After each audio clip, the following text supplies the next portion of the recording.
Hello દોસ્તો, આપ સર્વેનું સ્વાગત છે આપણી ચેનલ હેલ્પ ઇન ગુજરાતીમાં. આજના વિડીયોમાં વાત કરીશું કે ગુજરાતમાં નવું ગેસ કનેક્શન લેવું હોય તો તમે કેવી રીતે મેળવી શકો છો તેની સંપૂર્ણ માહિતી મેળવીશું. એ પહેલાં જોઈએ કે એક યોજના છે PM ઉજ્જવલા યોજના, એ હેઠળ તમે ગેસ કનેક્શન મેળવી શકો છો. તો આ ગેસ કનેક્શન કોને આપવામાં આવે છે અને કેવી રીતે આપવામાં આવે છે?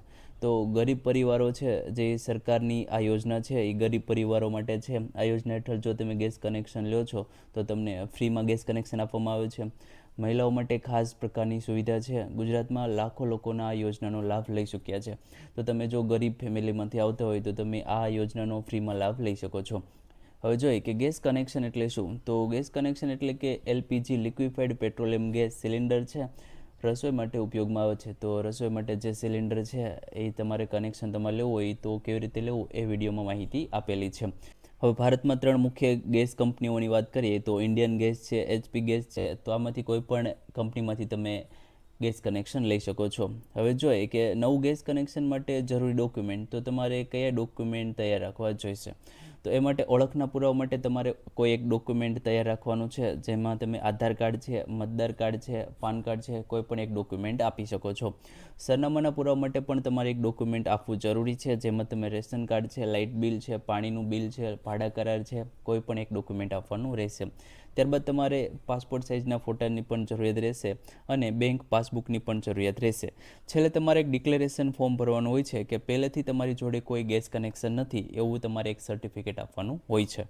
હવે જો તમારે ગેસ કનેક્શન લેવું હોય તો તમે 2 રીતે લઈ શકો છો, ઓનલાઈન અને ઓફલાઈન. તો ઓનલાઈન ગેસ કનેક્શન લેવા માટેની વાત કરીએ તો એ માટે તમારે જે પણ કંપનીનું તમારે ગેસ કનેક્શન લેવું હોય એ કંપનીની તમારે વેબસાઇટ પર જવાનું રહેશે. એ વેબસાઇટની લિંક વિડીયોની ડિસ્ક્રિપ્શનમાં આપેલી છે, ત્યાંથી તમે જઈ શકો છો.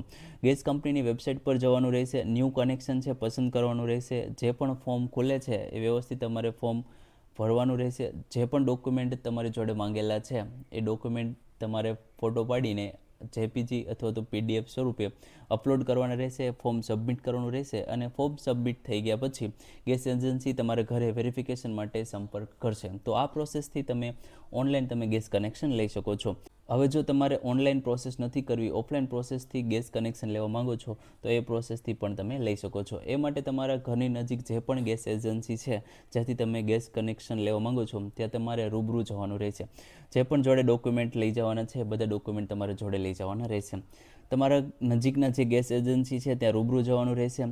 યોગ્ય અધિકારી ત્યાં હશે, એ અધિકારી જોડેથી ગેસ કનેક્શન લેવા માટેનું જે ફોર્મ હશે એ ફોર્મ તમારે લેવાનું રહેશે. એ ફોર્મ વ્યવસ્થિત તમારે ભરવાનું રહેશે.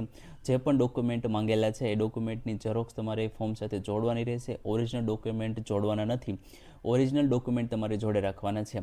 અને ગેસ કનેક્શન લેવા માટે જે પણ ફીસ હોય છે એ ફીસ તમારે ભરવાની હોય છે. ફોર્મ સબમિટ કરવાનું હોય છે અને થોડા દિવસ પછી તમને ગેસ કનેક્શન મળી જતું હોય છે. તો આ પ્રોસેસથી તમે મેળવી શકો છો. હવે જોઈએ કે ગેસ કનેક્શન માટે અંદાજિત કેટલો ખર્ચ લાગી શકે છે. તો તમારે 1500 રૂપિયાથી 3500 રૂપિયા સુધીનો તમને ખર્ચ લાગી શકે છે. એ અલગ અલગ જિલ્લા રાજ્ય પ્રમાણે અલગ અલગ ખર્ચ હોઈ શકે છે.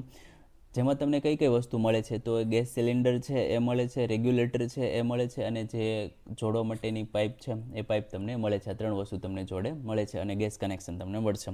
જો તમે PMUY યોજના હેઠળ તમે કનેક્શન લો છો, જે આપણે આગળ વાત કરી છે, તો તમને ફ્રીમાં ગેસ કનેક્શન મળે છે. હવે જોઈએ કે નવું ગેસ કનેક્શન લેવા માટે કેટલો સમય લાગી શકે છે. તો સામાન્યથી 3 થી 7 દિવસનો સમય લાગતો હોય છે.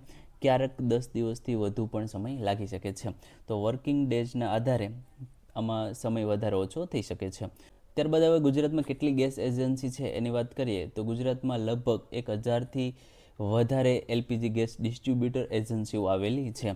મોટા શહેરોમાં વધુ એજન્સીઓ હોય છે, જેમ કે અમદાવાદ, સુરત, વડોદરા, એમાં વધારે એજન્સીઓ હોય છે. ગામડાનો વિસ્તાર હોય તો જે નજીકમાં જે સિટી હોય ત્યાં એજન્સી હોય છે, ત્યાં તમે કોન્ટેક કરી શકો છો.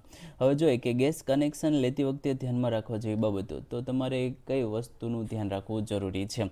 તો એક વ્યક્તિને એક જ કનેક્શન મળે છે, તો એક વ્યક્તિને એક જ કનેક્શન મળે છે, વધારે કનેક્શન મળતા નથી. એ વાતનું તમારે ધ્યાન રાખવું જોઈએ. ત્યારબાદ છે ખોટી માહિતી આપવી નહીં. જે પણ તમે માહિતી આપો છો, ફોર્મ સબમિટ કરો છો ઓનલાઈન અથવા તો ઓફલાઈન, એ તમારે સાચી માહિતી ભરવાની છે, એમાં ખોટી માહિતી આપવી નહીં.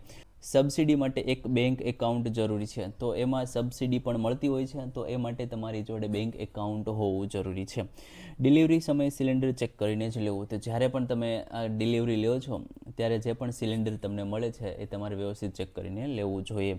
તો આ પ્રોસેસની મદદથી તમે ઓનલાઈન અને ઓફલાઈન ગેસ કનેક્શન લઈ શકો છો. જો મિત્રો તમને વિડીયો ગમ્યો હોય તો જરૂરથી લાઇક કરી દેજો, ચેનલને સબસ્ક્રાઈબ કરી દેજો. ધન્યવાદ દોસ્તો.